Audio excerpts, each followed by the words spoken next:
Bom dia, meus irmãos. É com muita alegria que nós estamos aqui, mais um estudo da nossa EBD, estudo número 6, que tem como título Quando a adversidade é a falta de reconhecimento. E para a gente desenvolver esse estudo, nós vamos estudar um pouquinho mais sobre a vida do profeta Elias, um homem de Deus que buscou fazer a sua vontade, que buscou ser justo, que buscou ensinar o povo a adorar somente a Deus. E nós vamos ver o que fez com que esse profeta, homem de Deus, que ouvia a voz de Deus, que obedecia a Deus, em algum período de sua vida sentiu tanta desmotivação em seu ministério que precisou se afastar e se entregou à tristeza, ao lamento, e o que o fez retornar ao seu ministério e cumprir o propósito que Deus já tinha colocado no seu coração de servir a Deus e servir a outros, servir ao povo de Israel. Nós vamos entender mais a vida de Elias quando a gente entender o contexto em que ele estava vivenciando naquele momento. Elias era profeta de Deus, profeta do povo de Israel, no reinado do rei Acabe, um rei que era mau, que seguiu os ensinamentos de seu pai, que conforme a Bíblia relata, era um homem também mau, rei Omri, um rei mau que não obedecia a Deus, não tinha temor a Deus, e Acabe continuou esse legado de desobediência, de afastamento das coisas de Deus. E depois Acabe se casa com Jezabel, uma mulher, filha de um outro rei, que já adorava ao rei Baal e Deus Baal. E Jezabel tinha como propósito de vida disseminar a crença e a adoração ao Deus Baal. Então Acabe e Jezabel se casam e se aliam nessa grande tarefa de ensinar o povo e incentivar o povo a adorar ao Deus Baal. E lá em Samaria eles criam o templo ao Deus Baal, construíram um grande holocausto ali e postes ídolos e influenciavam o povo de Israel, o povo de Deus, a adorar o rei Baal. É nesse contexto que Elias aparece para refutar todo esse comportamento e ensinar mais uma vez, a demonstrar ao povo de Deus que volte às suas origens, volte a adorar somente a Deus, Criador de todas as coisas, que já tinha feito tantas maravilhas no meio daquele povo. Mas o povo se esquecia e estava inclinado a adorar ao Deus Baal. E sendo assim, o profeta Elias já aparece profetizando que haveria ali uma grande seca, e que essa seca duraria por muito tempo. Então o rei Acabe já não tinha muita simpatia pelo profeta Elias. E dali a 3 anos depois dessa seca, que trouxe muita tristeza, muito dissabor, muitas doenças, muitas morte dos animais que produziam os alimentos, mortes de pessoas. Foi um período bastante triste ali no povo de Israel, mas depois de 3 anos, Deus fala com o profeta Elias que ele iria mandar chuva para aquela região. E manda que Elias fosse até Acabe avisar Acabe que aquele tempo tão tenebroso estaria chegando ao final. Então Acabe procura Elias procura o rei Acabe e para revelar esse feito de Deus, né? O feito do Senhor de mandar chuva. E é interessante que Acabe recebe Elias com muita... ele chama de perturbador de Israel. O que você quer comigo, perturbador de Israel? Isso se encontra lá em 1 Reis 18, 17. Vendo o rei Acabe, disse-lhe: És tu perturbador de Israel? Essa foi a fala, né? Nada generosa, nada simpática do rei Acabe para com o profeta Elias, né? És tu perturbador de Israel? E é interessante notar que Acabe todo errado, fazendo tudo quanto era mal aos olhos do Senhor, tudo que era errado, ele se achava certo. E o profeta Elias é que era o perturbador tanto do povo como do seu governo, né? Mas Elias, ele não tomou aquilo para ele, né? Ele não se afetou, como a gente fala hoje em dia, né? Não levou para o coração, porque ele sabia quem ele era. Quando a gente, é uma coisa que é para a gente já aprender com Elias, né? Quando a gente sabe quem nós somos no Senhor, nós não nos abalamos tão facilmente com o que as pessoas dizem a nosso respeito. E foi assim com Elias. Ele imediatamente retrucou e respondeu com autoridade, com firmeza.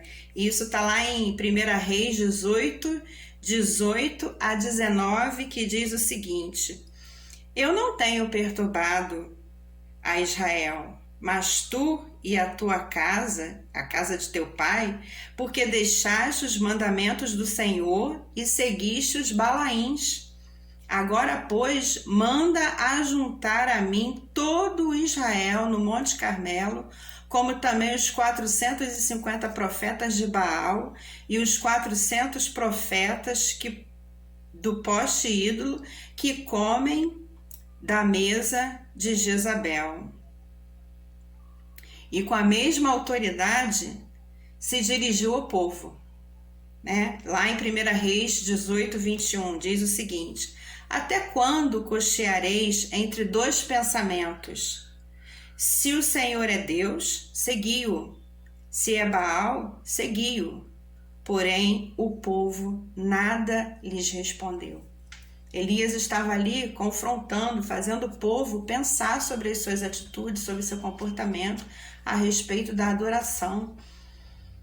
E o texto diz: porém, o povo nada lhes respondeu. O povo de Deus estava abrindo brecha para que o Deus Baal prevalecesse ali, né? Enquanto o povo de Deus, povo que foi tão abençoado por Deus, eles não relutaram, não disseram não, muito pelo contrário, ficaram em silêncio, né? E isso nos traz uma lição. Nós não podemos ficar em silêncio ante as coisas que estão erradas, porque o nosso silêncio, a nossa paralisação, a nossa falta de iniciativa, ela abre brechas para que coisas erradas aconteçam. Quando a gente não se movimenta contra coisas erradas, a gente está confirmando, consentindo que aquilo aconteça. É um ensinamento que eu tiro dessa passagem. Mas depois dessa situação toda, o profeta Elias, ele desafia tanto a Acabe como aos profetas de Baal, né? E ele propõe o seguinte desafio: vamos assar ali um cordeiro, nós vamos montar um altar e vamos colocar ali um animal para sacrifício. E vocês vão clamar ao Deus Baal que desça fogo dos céus. E se vocês clamarem e o seu clamor for atendido, então realmente o Deus de vocês existe e tem poder. E depois que vocês clamarem, eu vou em seguida clamar ao meu Deus também. E assim foi. E diz que eles clamaram ali no meio do altar, aceitaram aquela proposta e clamaram no meio do altar durante muito tempo, e gritaram, e manquejaram, e dançaram, e suplicaram, e nada aconteceu, até que eles já estavam esgotados, exauridos de tanto clamar, de tanto pedir fogo dos céus, e não aconteceu. Então chegou a vez de Elias provar que Deus era Deus, e assim fez. Elias orou, e resumidamente falando, desceu o fogo dos céus e o altar foi aceso ali com fogo dos céus. E todo o povo e o rei Acabe também, os profetas de Baal viram que só Deus é poderoso para fazer muito mais do que aquilo que eles estavam até pedindo naquele momento. E não bastando isso, né, Elias fez com que Deus prevalecesse mais uma vez ali no meio do povo de Israel. Elias ajunta todos os profetas de Baal e manda matar todos aqueles profetas que faziam tanto mal no meio do povo de Deus. Jezabel, sabendo disso, Jezabel se enche de ira e promete que irá atrás de Elias onde ele estivesse para matá-lo. E quando Elias toma conhecimento dessa ação de Jezabel, ele tem duas reações, duas emoções, né? A primeira foi o medo. Elias sentiu muito medo e Elias corre para o deserto. Mas lá chegando, esse sentimento de medo se transforma num sentimento de tristeza, de profunda tristeza, né? E ali começa a cair a ficha de tantas coisas que ele foi passando, e porque ele tinha que atuar, ele talvez não tenha refletido tanto, né? E ali no deserto, sozinho, só ele mesmo, e ele pensava que não estava com Deus, mas a gente vai ver no texto bíblico que Deus se fazia presente ali na solidão dele. Mas ali por algum tempo ele se sentiu sozinho, né? Se achou sozinho e começou a lamentar, né? Eu fiz tudo tão certinho lá em 1 Reis 19, 10. 1 Reis 19, 10, Elias fala com Deus, né? Já começa ali um relacionamento bem mais íntimo e diferente de tudo que acontecia antes, né? Elias fala com Deus: tenho sido zeloso pelo Senhor, Deus dos exércitos, porque os filhos de Israel deixaram a tua aliança, derrubaram os teus altares e mataram os teus profetas à espada. E eu fiquei só, e procuram tirar minha vida. Mas Deus disse-lhe: sai e põe-te neste monte perante o Senhor. Eis que passava o Senhor, e um grande e forte vento fendia, e os montes e despedaçava as penhas diante do Senhor. Porém o Senhor não estava no vento. Depois do vento, um terremoto, mas o Senhor não estava no terremoto. Depois do terremoto, um fogo, mas o Senhor não estava no fogo. E depois do fogo, um cicio tranquilo e suave. Ouvindo Elias, envolveu o rosto no seu manto e, saindo, pôs-se à entrada da caverna. Eis que lhe veio uma voz e lhe disse: que fazes aqui, Elias? Ele respondeu: tenho sido em extremo zeloso pelo Senhor, Deus dos exércitos, porque os filhos de Israel deixaram a tua aliança, derrubaram os teus altares e mataram os teus profetas à espada. E eu fiquei só, e procuram tirar minha vida. Disse-lhe o Senhor: vai, volta o teu caminho para o deserto de Damasco, e em chegando lá, unge a Azael, rei sobre a Síria.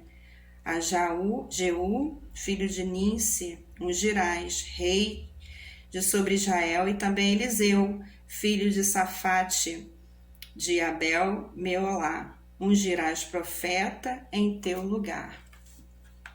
Nessa passagem, nós vemos o cuidado de Deus minuciosamente com Elias, que estava se sentindo sozinho, sobrecarregado, cansado, emocionalmente esvaído, não tinha mais forças para nada. Por isso ele buscou o deserto, por isso ele buscou a solidão. Mas o Senhor foi até ele e resgatou, tirou ele daquela condição. E o texto fala de um cicio, quando ele ouve o cicio, quando ele ouve um vento suave, ele entende que é Deus falando, e então ele cria forças para obedecer. É assim que Deus faz com a gente, Deus manda ventos suaves e ele se revela nas coisas mais, nos momentos mais difíceis, ele tem seu modo próprio de se revelar. Assim foi com Elias, assim é com cada um de nós. O que a gente tira de lição como servos de Deus, nós necessitamos ouvir a voz de Deus e fazer a sua vontade.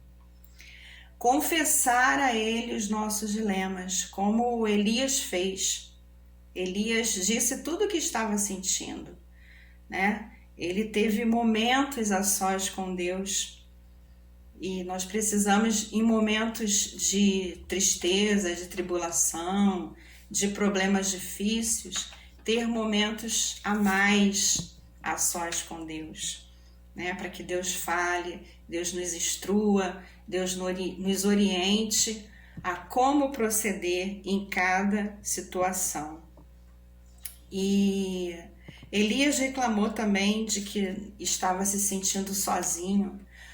Quantas vezes nós nos sentimos sozinhos, principalmente nas nossas atividades ministeriais, quantas atitudes, resolução de problemas, nós não sabemos como agir, como reagir, e nos sentimos sós, nos sentimos fragilizados, mas que possamos buscar essa força em Deus, sabendo que em Deus podemos muito mais. E o ministério não é nosso, nós somos apenas ferramentas dele para cumprir um propósito maior. Sempre lembrando que nós somos chamados para servir. Por isso que nós usamos sempre esse exemplo de ferramenta, porque nós somos ferramentas nas mãos de Deus para cumprir a sua obra, o seu propósito. E no ministério, no serviço a Deus, a honra não é nossa. Nós somos chamados para servir. A honra é para o nosso Deus, porque tudo começa nele e é para ele. Então, no ministério também não há oportunidade para rivalidades. Cada um tem o chamado, cada um tem o seu propósito na grande missão que é o reino de Deus, levar o reino de Deus àqueles que ainda não conhecem. Então não tem espaço para rivalidades. Cada um faz aquilo que é chamado para fazer da melhor forma. Porque no final é entre você e Deus. Nunca é entre você e o outro. É sempre você e Deus. Eu e Deus. Aquilo que Deus me chamou para fazer, Ele vai cobrar de mim. Ele não vai cobrar de outra pessoa. Assim foi com Elias. Ele deu autoridade e deu, no final do seu ministério, ele honrou a Elias, né? Honrou de uma forma genuína. E esse é o propósito dessa história, está na Bíblia. Não é falar sobre os deuses que surgiram no meio do povo, nem dos reis maus que surgiram no meio do povo, mas é ensinar que no meio de tantas coisas ruins, né, Deus opera, Deus age, e Ele age individualmente em cada um, a cada pessoa, estende a mão a cada pessoa que se dispõe a servi-lo. Ele estava ali para cuidar do povo de Israel. Ele usou Elias, mas ele cuidou de Elias também, como está relatado na palavra de Deus. Que ele possa também estar cuidando de nós, do nosso ministério, do nosso serviço, que ele seja o meu ajudador em qualquer circunstância, e que nós possamos estar sempre prontos a cumprir aquilo que Deus colocou na nossa vida como propósito, que possamos cumprir e ser abençoados ao cumprir. Que Deus a todos nos abençoe. Um bom domingo a todos.